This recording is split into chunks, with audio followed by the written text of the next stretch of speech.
Í þessu myndbandi verður farið yfir barkaþræðingu með myndbarkakýlissjá. Til þess þarf maður myndbarkakýlissjána, stífan leiðara, barkarennu,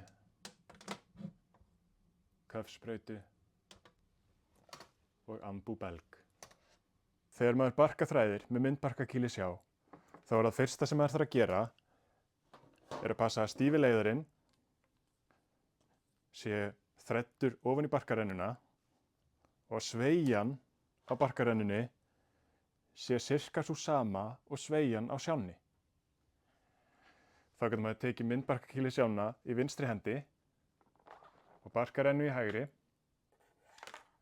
halla höfðinu aftur á sjúklingnum, sett hann í þefandi stöðu og þá getur maður farið með sjána inn í munnhol sjúklings.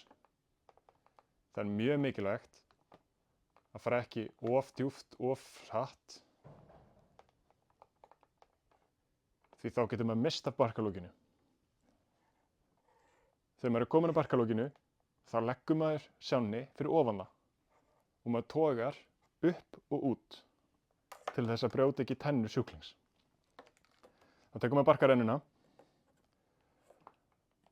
þræðir henni hérna hægra megin inn, meðfram raddmöndunum og niður í barkann.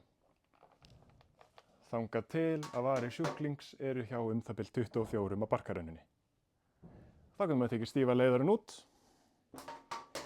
fyllt köffið á lofti með köffsprautunni og staðfest legu barkans með ambúbelgnum. Bæði lungun blásast út, þannig að þessi tilraun hefur heppnast. Hérna má sjá hvernig þetta lítur út á skjánum.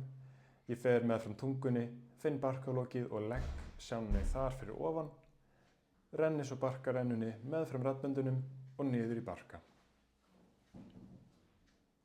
Þá bara tekur maður belginn af, tekur loftið úr köffinu, barkarennuna út og þá er allt klárt.